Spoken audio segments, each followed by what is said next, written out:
Hi, everybody. Well, first of all, I'm very excited I got the spot right after lunch, because I guess you all want to just nap now. So let me tell you a little story. A couple of years ago, my girlfriend and I moved into a new apartment. After we got settled in and after the mandatory trip to IKEA, I called a handyman and asked him to come over and hang our new shelves. On the day he was supposed to come, something absolutely marvelous happened. He forgot. When I caught him on the phone, he was on his way home to see his kids, and I begged, come on, please come over to our house. He reluctantly agreed. And when he came by our house, he saw all the work that was needed to be done, and he looked at me, and with a very serious voice, he said, "Son, you're an able young man. Why don't you do it yourself?" and stormed out the door. That was kind of a eureka moment for me. That night, I went around the house, drilling through all the walls, hanging all the pictures and shelves. And when I sat on my couch that evening, beer in hand, admiring how I turned my apartment into a home, I realized that I had the power to create a physical change in the world around me. Then I thought, what if we can do it on a larger scale? Let's talk about cities, if my presentation will go up. Will it?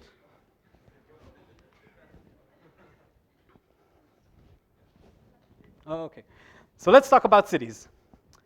Cities are the human habitat of the 21st century. Today, more than 50% of the people live in cities. By 2030, we're talking about more than 60% of human population living in an urban environment. As such, cities shape our society.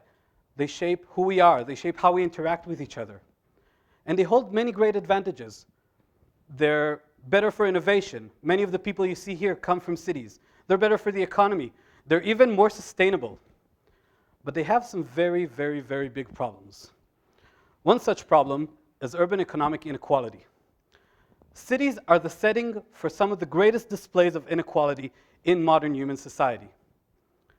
I believe that this happens in part because in cities, we lose the sense of community that has been a part of human existence for many centuries.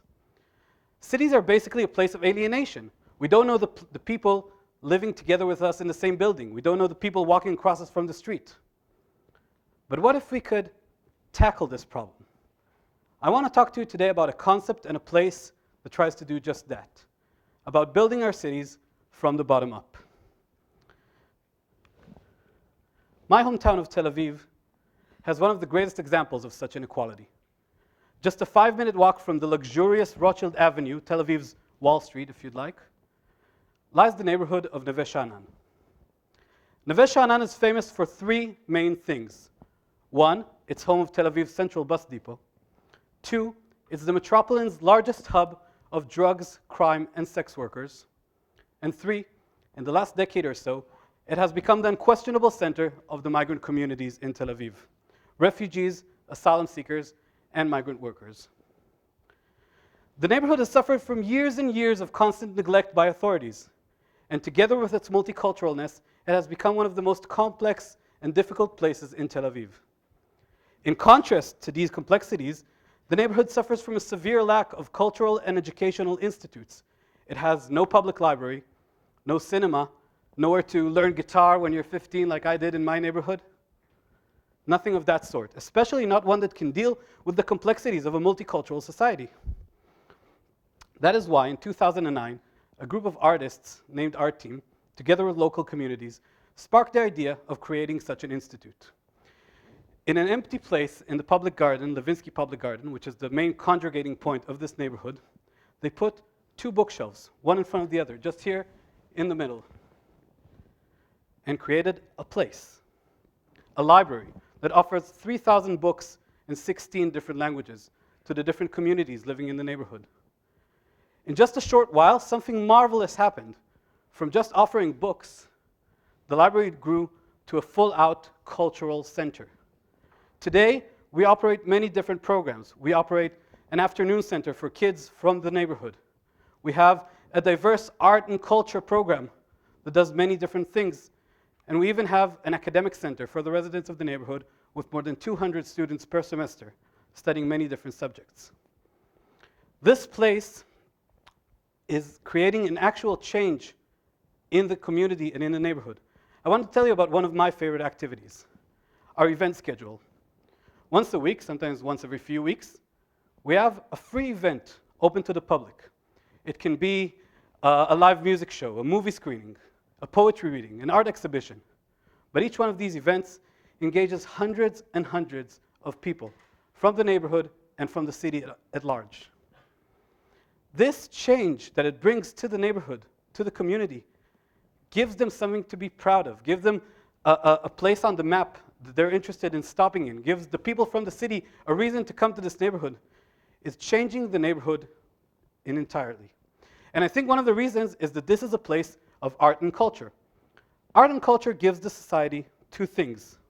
One, it gives a community, especially a multicultural community, something to meet upon, something to discuss, which is positive and constructive and neutral. Second, it gives them the joy of making something, of owning something, of having something to be proud of, something that is their own. One of the most exciting things about this change is that it transcends the physical environment in which it happens. An example for that would be our theater group, called One Strong Black. This is a group of 6 Sudanese asylum seekers who wrote a play about their life as asylum seekers in Israel. After 6 long months of working in the library, and after an opening night in the Levinsky Park with more than 1,000 people who came to watch their show, they took the show on the road, performing in front of youth movements, high schools, other crowds, and trying to convince people to see the people that we've come to be blind to, the dishwasher, the street cleaner, as active actors in society. Basically giving them the political tools to claim the political power and social power that they're interested in, that they did not have through this little place that we created. In the picture behind me, you can see Walidin and Nadim, 2 Sudanese asylum seekers, members of the group, holding a paper in Israel's national newspaper, telling about their show and about their community's problems. I think, or maybe I hope, that this talk and our place, the Garden Library, will spark in you the will to create such places, community art hubs in your hometowns, in your societies, because I believe that like the shelves and pictures in my house that turned our apartment into a home, these places turn our cities into communities. Thank you very much.